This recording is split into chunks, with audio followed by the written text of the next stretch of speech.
Okay, Sistas fans, we have Tea Time, Season 8, Episode 2, which got a 3 out of 10 because it was boring as heck. Seriously, it's one of those commercials.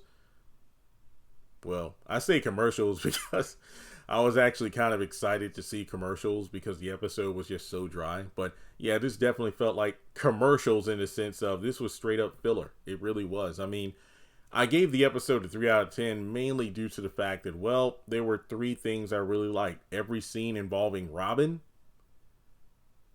it was great to see him back. Tamara, well, you all know why I like Tamara. And thirdly, I did like the Zach suspect board. I mean, the thirst trap photo, the Zach the Ripper knife, Sherlock homegirl, it was a good scene. But other than that, this episode was completely skippable. This episode was so dry, I did not even bother doing a live stream on Wednesday night. That should tell you the story right there. Because I literally thought about it. I'm like, even though I have a page full of notes, it's not really anything to talk about.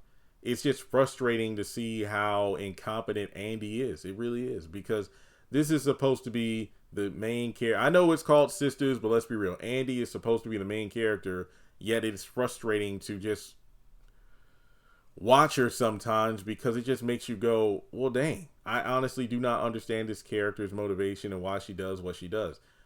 If Robin is supposedly your defense attorney or your legal representation, the fact that you're not going to tell him about why you went back to Gary, that says a lot. And then seemingly, I'm not even going to say that she does until I hear her say it, but she's seemingly going to tell the girls about why she went back to Gary, but not the person who's supposed to be representing you. WTF. Remember, I'm not going to use profanity early on in the video to risk being demonetized on this video. So, I'm going to talk about the episode. I want to try to be brief because before recording this, yeah, I did my episode reviews for Zatima and Sistas last. I recorded a good number of discussion theory videos, so don't think I'm lazy. I'm just going to skip through. Well, I'm not going to skip, but I'm just going to talk about a bunch of scenes at once. Like, for example, like if we went over to like Danny's apartment 3 times, I'm just going to talk about everything that went down at once. Same with Sabrina and Hayden and so on and so forth.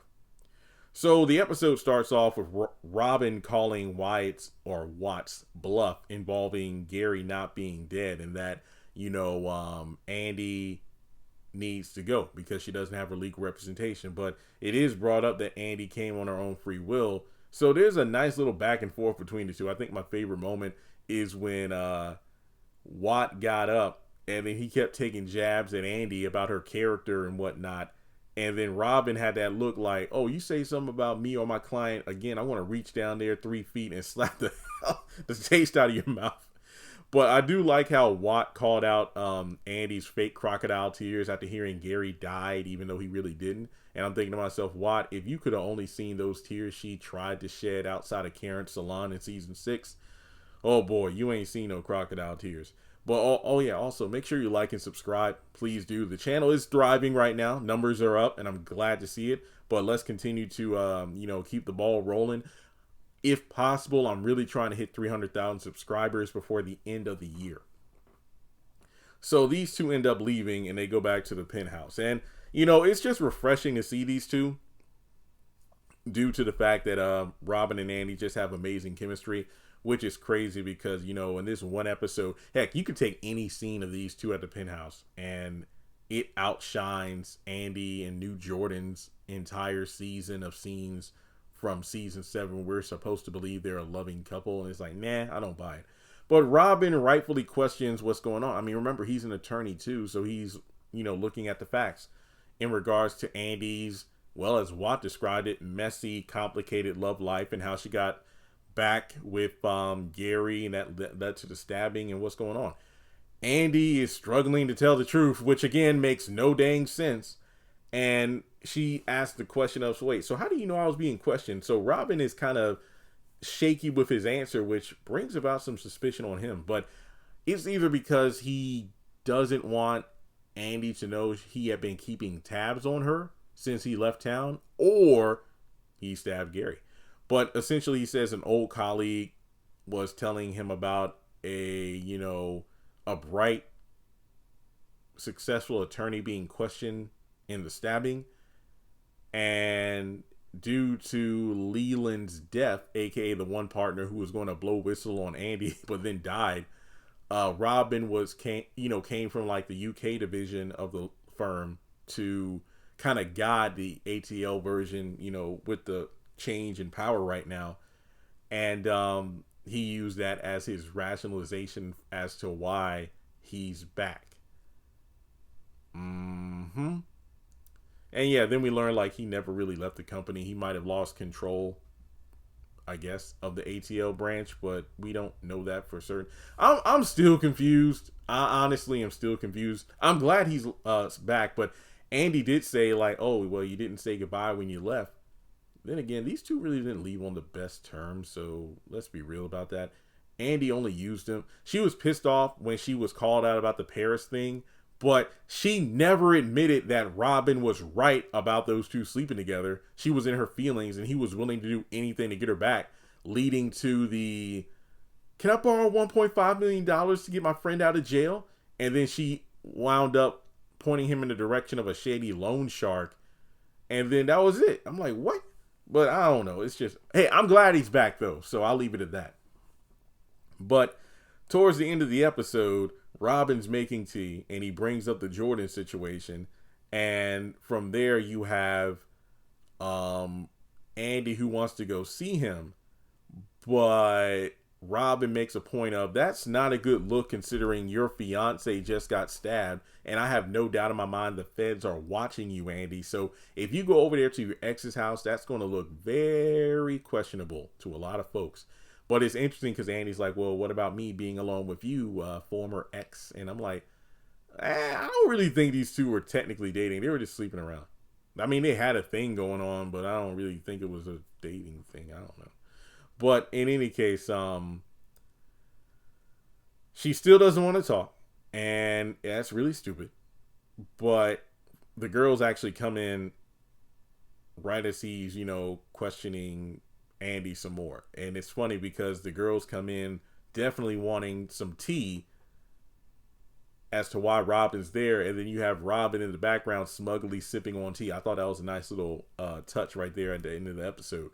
But in any case, on to the other characters, Zach and Fatima. Oh yeah, I already did a video on the sneak peek of this, and that's basically that Zach has the murder board, and apparently he's stay-at-home dad now.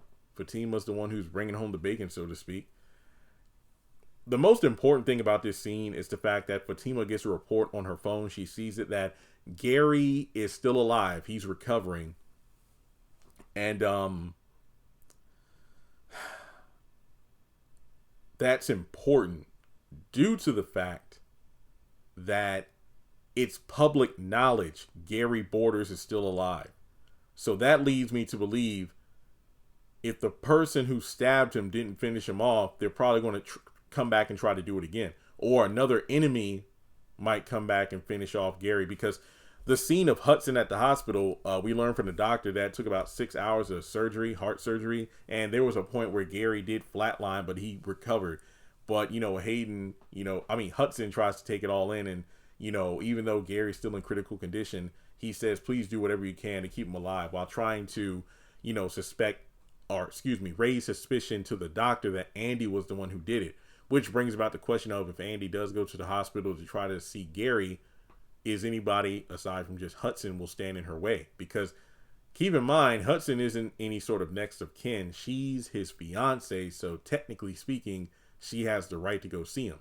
And she has not been labeled as a prime suspect. She's been investigated. But keep in mind, she went down there by her own free will to be questioned. So technically and legally, I think Andy is able to go see Gary. But Hudson probably will try not to allow it. Now, Danny and Tony and Sabrina and Rich have like conflicting, well, not conflicting, but they're two sides of the same coin in regards to their scenes together. And this goes back to a point that confused the heck out of me. All these characters are allegedly supposed to be going to work because they had the police interrogations early in the morning. So they had to go to work. Yet, for whatever reason, Danny, Sabrina, and Karen all have time to go by the penthouse. And then that led to the whole, oh, Robin's here. And it's like, wait, what? I thought they were going to work. This makes no sense. Andy not going to work makes sense because, like Robin suggested, you might want to go over to Gary's hospital room to kind of, evade suspicion. And that's why in the next episode, he gives Andy's caseload to Hayden. When it comes to Karen, remember, she runs her own business. Other people are there to get the ball rolling. If I'm not mistaken, she asked Pam to go in early to open up shop. So Karen, yeah, her going over there makes sense. Sabrina doesn't make sense. Danny doesn't make sense. I mean, if she didn't go to work, it would have made sense because Tony pretty much said like, hey, I can actually get somebody to work your shift today if you need it because you just went through a lot. But no, Sabrina, I have no idea. Remember, she's freaking bank manager, so I don't really know. It's weird. It's just plot. And speaking of confusing plots, and this is a brief segue, Hayden was splitting town last week, but now all of a sudden he's getting ready to go to work. So like, was he going to split town and not call his job, or did he just decide, you know what, I'm going in? It makes no sense. But in any case,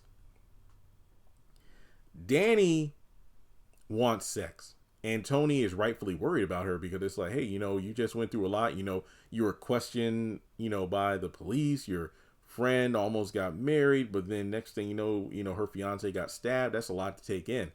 And Danny just straight up says like, look, at this point, I just want to do my whole mental health journey alone with me and Krisha. I got an appointment set up anyway, and that's pretty much it.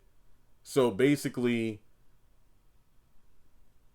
Tony makes a point to say, I understand that, but I just want you to know that I'm more than just somebody you have sex with. I want to be here for you and make you feel like you can talk to me about anything. And then on the flip side of the coin, you have Sabrina and Rich. Basically, Sabrina's worried about the whole Andy thing, and Rich wants to be there for her emotionally.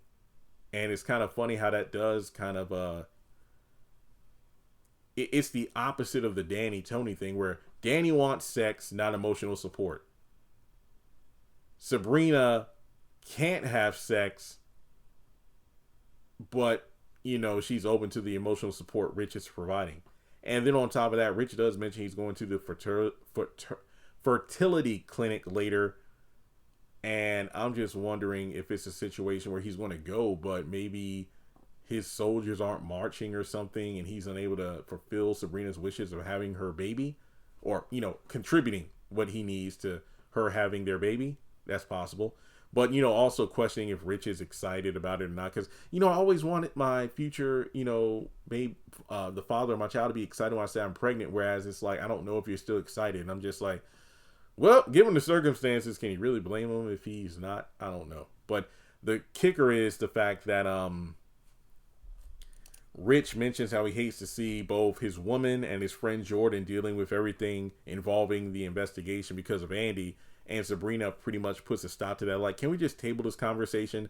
Showing that she doesn't want to deal with the understandable aggression that Rich has towards her friend. So they pretty much leave. From there, oh yeah, it is funny because when Zach tells Zatima, be careful at work, everybody's a suspect. Be careful of Hayden. Somebody out here stabbing people. When we go over to Hayden's place, Tamara comes by and tries to throw suspicion of the stabbing on Hayden and threatens to talk to the police and have them investigate him. But then he flips it in terms of, oh, you think you slick. Okay, what about the video, huh? The video I saw you and Gary, having sex, he's kind of rough. You could be like a scorned lover, because I bet he made you a whole bunch of promises and things like that. And then he didn't live up to his promises because guess what? He was getting married to someone else. It could have been a crime of passion. So pretty much it gets to the point where it's a touche moment. Checkmate. I think Hayden even calls out of her name and she tries to slap him, but he catches it. And then she kind of gives up and goes down on him. They had great sex, allegedly. And he says he forgives her. And, you hurt me. But I think that we need each other. And then he goes to work. And I'm like, well, I thought you were splitting town. I think he kisses her on the hand or something. As soon as he leaves, she wipes it off, disgusted. So she pretty much realizes that, well, at this point, Hayden is the best thing she can do, because despite her being able to go out there and get darn near any man she wants, keep in mind, I doubt anybody is financially stable like him to the point where she doesn't have to do anything but sit there, look pretty, and have sex with him. So I'm wondering how that story is going to unfold as the season goes on. One moment. Let me just double check my notes because I'm almost done here. I'm almost done. I believe the last thing is Karen and Pam. Okay, we can run through this quick. Pam comes by with breakfast. Basically, Karen knows that Pam is there for some tea, and that's true. Basically, she wants to know about the whole stabbing situation. And from there, Karen tries to deflect of, how about this? All these boxes were delivered here by mistake when they're meant to go to the salon. So we need to go through these, sort them out, and then take them over there. Pam's like, actually, I can't do it because my car is full of Roots to Riches products, but I can get Trey to come get them. And from there, I like this scene where Pam is telling Karen about the fact that, hey, you mentioned how we're business partners now, but I'm getting a lot of orders, because Karen's like, you talking about how your car is full of the product and samples, but what about orders, Pam? And orders are coming in very quickly.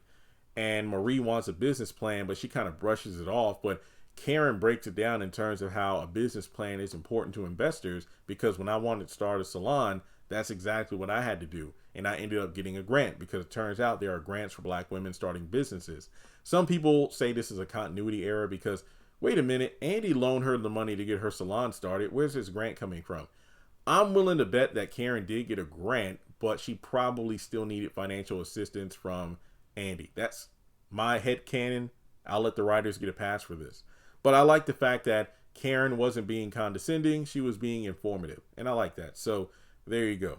But that is the episode in a nutshell. Yeah.